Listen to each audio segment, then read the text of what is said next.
¿Qué sucede cuando los camiones se marchan vacíos y los logos extranjeros se esfuman de los campos africanos? En la franja bananera de Burkina Faso, donde antes reinaba el bullicio de la exportación, ahora reina un silencio denso y expectante. Durante décadas, la tierra africana abasteció a supermercados europeos con su fruta más dorada.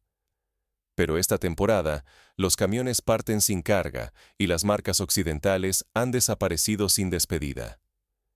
La supuesta mano invisible que conectaba los suelos africanos con los estantes de París o Londres se ha retirado, dejando tras de sí una sensación de abandono. Lo que parecía un flujo natural de bienes era, en realidad, una cuerda tensa, siempre a punto de romperse por decisiones tomadas a miles de kilómetros, lejos del polvo que alimenta al banano. Con la huida de las multinacionales, no solo quedan campos desiertos. Queda una grieta en el comercio global y una herida abierta en la vida de miles de agricultores. ¿Se trata simplemente de tarifas y sanciones? ¿O hay algo más profundo tras esta retirada? ¿Por qué, justo ahora, las grandes empresas prefieren irse antes que adaptarse? ¿Estamos presenciando el final de una era comercial o el surgimiento de algo radicalmente nuevo? El riesgo es inmenso. Aquí se juega la soberanía alimentaria y económica de todo un país. Si la apuesta fracasa, la dependencia retornará multiplicada. Pero si los agricultores logran resistir, una nueva dignidad podría brotar donde antes solo se cosechaba para otros. Para entender el origen de este éxodo y descubrir qué esperanza germina en el vacío dejado por los extranjeros, viajemos juntos hasta el corazón de esta revolución silenciosa. La historia no comienza con la crisis. Para comprender el alcance de esta transformación, hay que volver a los días en que la exportación lo era todo. Décadas atrás, el paisaje de la franja bananera vibraba con la actividad de las empresas extranjeras. Los agricultores, en su mayoría, se sentían parte de un engranaje mayor, aunque solo fueran piezas intercambiables. Existían historias de familias enteras dedicadas a la banana desde los tiempos de la independencia nacional, generaciones que veían pasar camiones con nombres que nunca pronunciarían sin acento. Dole, Del Monte, Eurofruit. En las escuelas rurales, los niños aprendían los nombres de sus propios pueblos, y junto a ellos, los de las firmas que dictaban el ritmo de la economía local. Antes de que los logos se desvanecieran, hubo promesas, contratos y una dependencia silenciosa. Durante más de 3 décadas, el sector bananero de Burkina Faso estuvo dominado por gigantes como Dole, Del Monte y Eurofruit. Estas empresas llegaron hablando de desarrollo, prometiendo futuros prósperos a cambio del control de las tierras más fértiles del país. Cada año, millones de toneladas de bananas partían hacia Europa, llenando supermercados en París, Bruselas y Londres. Sin embargo, la riqueza viajaba en dirección contraria. Las ganancias cruzaban fronteras, mientras los agricultores locales apenas recibían el salario de empleados en sus propios campos. La promesa de desarrollo se transformó en una dependencia invisible, donde las decisiones clave se tomaban lejos de Burkina Faso.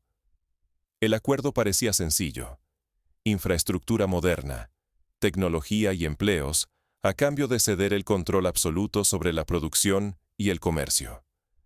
Pero esa lógica tenía un precio fatal. Cuando el gobierno exigió que al menos 40% de las utilidades fueran reinvertidas en el país, y que el 70% de los puestos directivos fueran ocupados por ciudadanos burkineses, las multinacionales no dudaron en responder. El ejemplo de la industria cafetera en Etiopía sirve como paralelo histórico.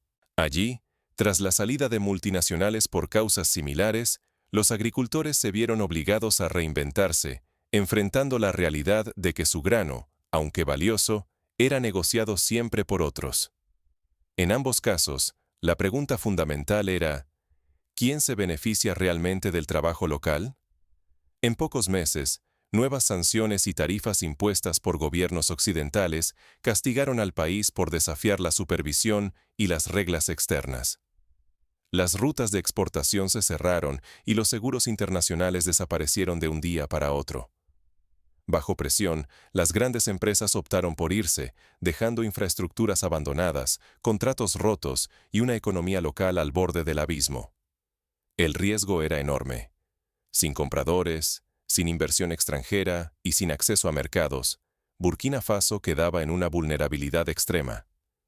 Miles de familias dependían de las plantaciones, y de pronto, el futuro se volvió incierto. La dependencia de contratos externos se reveló como una trampa, donde el poder de decidir nunca estuvo en manos de quienes cultivaban la tierra. Pero el vacío no solo significaba peligro. También abría la puerta a lo inesperado. La posibilidad de que los propios agricultores tomaran el control y reinventaran el destino de sus tierras. Con la salida de las multinacionales, algo comenzó a cambiar en las filas de los trabajadores agrícolas. El miedo a la ruina se mezclaba con una pregunta inquietante. ¿Y si esta crisis fuera en realidad una oportunidad? Sin los gigantes occidentales, ¿es posible sobrevivir o estamos al borde del abismo? Tras la retirada de las multinacionales, el gobierno de Burkina Faso responde con el programa Alimentar Burkina. Su meta: convertir las plantaciones abandonadas en cooperativas, invertir en infraestructuras propias y abastecer no solo a su pueblo, sino también a los mercados vecinos. El comienzo es brutal. Las máquinas, con décadas de uso, apenas funcionan. Las lluvias convierten los caminos en ríos de barro y el transporte se vuelve una pesadilla. La mayoría de los campesinos debe aprender desde cero a negociar, vender y organizarse como empresarios. Pero algo cambia en el aire. En Bobo-Dioulasso y Banfora surge un orgullo nuevo. Ahora, los agricultores cultivan para sí mismos y para su país. Sus nombres reemplazan las marcas extranjeras en los camiones y los sacos de bananas. Por primera vez, sienten que su trabajo tiene un propósito propio. La tensión crece. ¿Esto es libertad real o solo otro salto al vacío? Occidente observa con recelo y acusa a Burkina Faso de nacionalismo peligroso. Hablan de catástrofe económica. Pero en otros rincones de África, muchos ven dignidad y renacimiento. Un pueblo que se atreve a decidir su destino. La nueva ley exige que cualquier empresa extranjera en agricultura reinvierta la mayoría de sus ganancias y contrate sobre todo a burkineses. Las grandes firmas, acostumbradas a extraer beneficios, rechazan las reglas y se marchan. El golpe más duro llega cuando las aseguradoras internacionales se niegan a respaldar la logística local. Sin cobertura, exportar parece imposible. La presión global se intensifica. Burkina Faso lo arriesga todo. Podría perder mercados, sufrir inflación y ver su sistema colapsar. Pero si resiste, marcaría un precedente de independencia para toda la región. A pesar del miedo, el movimiento crece. Otros países africanos observan y se preguntan: ¿será posible el camino hacia la soberanía? Pero los obstáculos solo aumentan. Pronto, un dilema inesperado pondrá a prueba la determinación de todos. Lo que comenzó como un susurro se ha vuelto un símbolo continental. La independencia bananera de Burkina Faso enciende esperanzas y temores en toda África. Pero ahora, bajo el peso de las expectativas, surge una pregunta urgente. ¿Podrá este experimento resistir cuando arrecie la tormenta? En los mercados rurales, los agricultores deciden cuánto vale su cosecha, usando sus propias reglas y necesidades. Por primera vez en muchos años, el precio de la banana lo pone quien la cultiva, no compradores lejanos. Esta nueva soberanía se siente. Las cooperativas de mujeres lideran el cambio, inventando productos de banana que nunca antes existieron en el país. Mientras tanto, sucede algo inesperado. Jóvenes que antes migraban a ciudades o al extranjero regresan al campo. El éxodo rural se invierte. La tierra vuelve a ser promesa y futuro, no condena ni resignación. Pero el camino es accidentado. Algunas cooperativas caen tras malas lluvias. Sin seguros globales ni capital extranjero, los riesgos son mayores. El gobierno entra en escena. Subsidios de emergencia salvan comunidades, pero abren debate sobre si este respaldo es sostenible. La tensión llega a las ciudades. Los precios suben temporalmente y la oferta local tarda en estabilizarse, ya que el mercado global ya no amortigua la escasez. La opinión pública se divide. Para algunos, esto es el costo de la libertad. Para otros, un aislamiento peligroso. Sin embargo, el eco de la revolución bananera resuena en otros sectores. Mineros y agricultores de algodón exigen también controlar sus recursos. El mensaje se expande. Si la banana puede ser libre, ¿por qué no el oro? ¿Por qué no el algodón? El orgullo nacional crece con campañas para consumir lo propio. En las escuelas, la banana local es el postre oficial. Incluso las aerolíneas anuncian que solo servirán fruta cosechada en casa. El símbolo de la independencia se cuela en la vida cotidiana. Pero no todos creen en la utopía. En el Parlamento, la oposición alerta de inflación y desabastecimiento. Advierte que rechazar inversión y tecnología extranjera podría atrapar al país en la pobreza. Economistas conservadores anuncian desempleo y hambre si el modelo fracasa. El riesgo es real. Un tropiezo podría traer pérdida de confianza, desempleo y hambre. Pero si Burkina Faso resiste, podría reinventar la idea de soberanía africana y abrir un capítulo nuevo para el continente. A pesar de las dudas, la revolución social y económica echa raíces, sembrando esperanza y temor en partes iguales. Pero persiste una duda. ¿Alcanzará la dignidad para sostener una economía cuando el clima y los mercados son tan inciertos?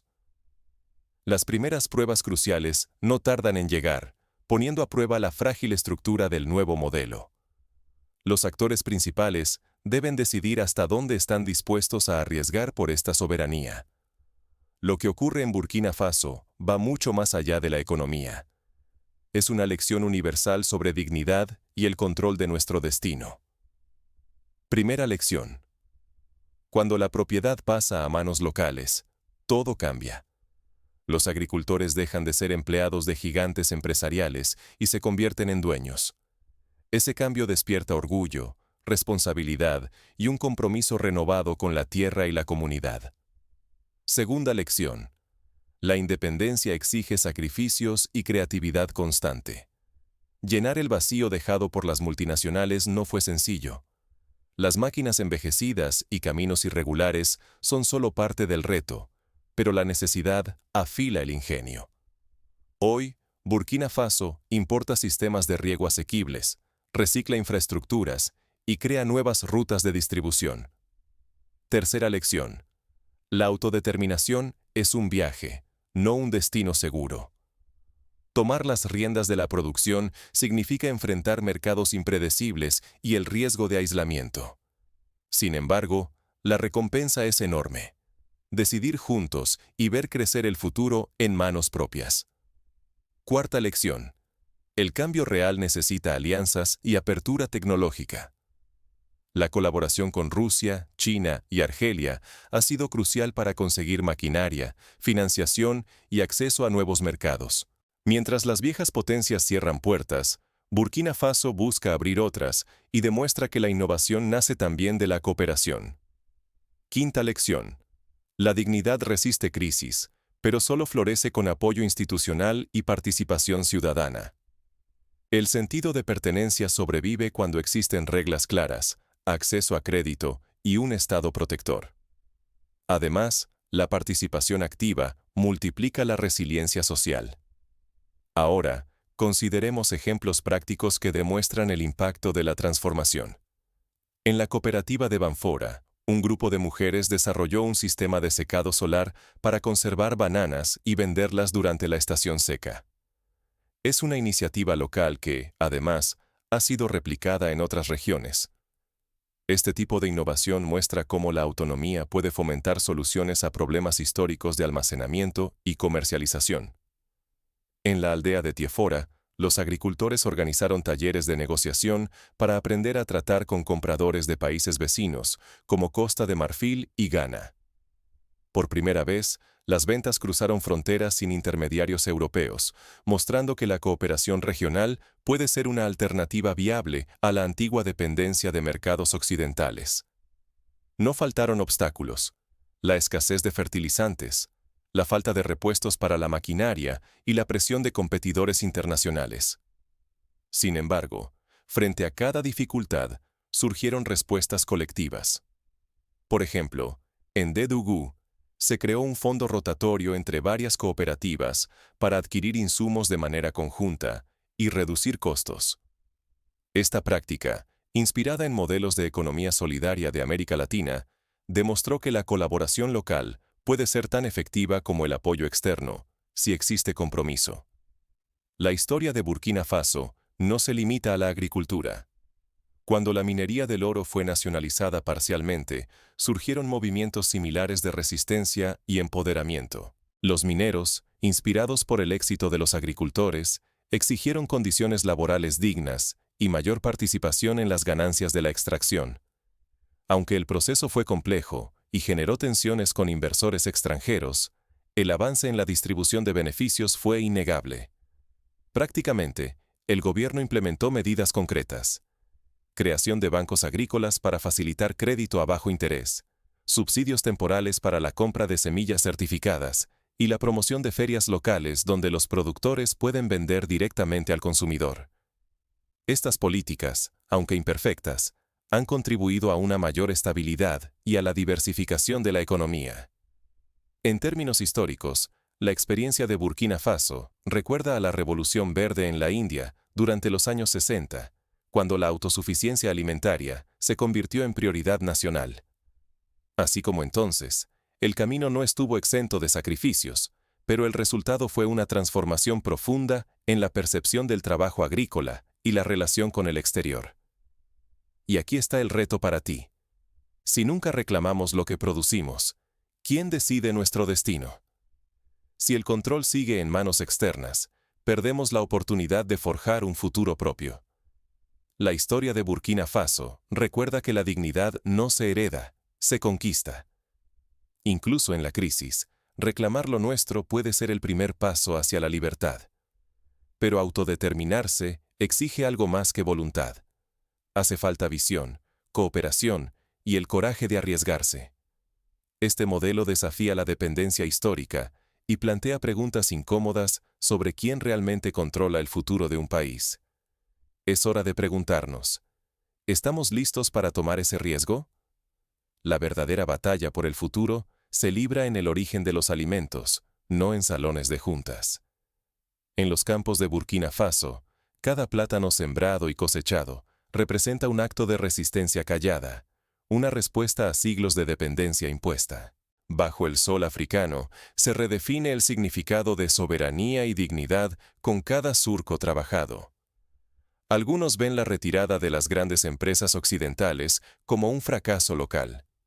Sin embargo, lo ocurrido es mucho más profundo. Ha sido el germen de una revolución agrícola y social. Los productores, antes relegados, han decidido recuperar el control de su destino. La tierra, que durante generaciones perteneció a forasteros, ahora es de quienes la cultivan. Cada fruto vendido en los mercados africanos es una afirmación de propiedad y orgullo recuperado. La historia de Burkina Faso trasciende sus fronteras. Es un recordatorio contundente. El silencio y la indiferencia pueden convertirse en cómplices de la pérdida de dignidad. Ignorar relatos como este equivale a entregar el control de nuestra comida, economía y futuro a fuerzas lejanas, insensibles a nuestras necesidades y sueños. La autodeterminación no es un lema vacío, sino un reto cotidiano. Implica organizarse cuando todo está en contra, innovar con recursos limitados y arriesgarse sabiendo que el fracaso puede significar hambre. Pero el éxito trae independencia genuina. Los agricultores han transformado el vacío dejado por las multinacionales en la semilla de una economía más justa y resistente.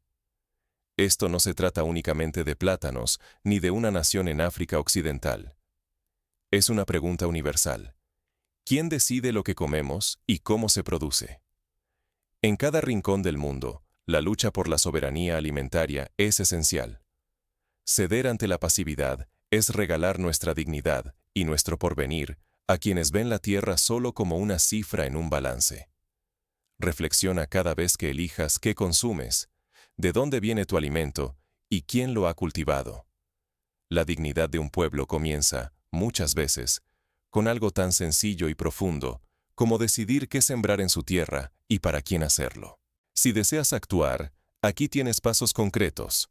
Opta por productos de comercio justo, apoya cooperativas locales, infórmate sobre el origen de los alimentos y exige transparencia en las cadenas de suministro. En la medida en que valoramos el trabajo de quienes cultivan la tierra, impulsamos modelos más equitativos y sostenibles. Burkina Faso demuestra que la revolución no siempre es ruidosa. A menudo inicia con el valor de un pequeño productor, con la determinación de una comunidad de no rendirse y con la certeza de que la verdadera libertad se cultiva, día a día, en los surcos de la tierra. Así, el eco de una pequeña decisión puede transformar el destino de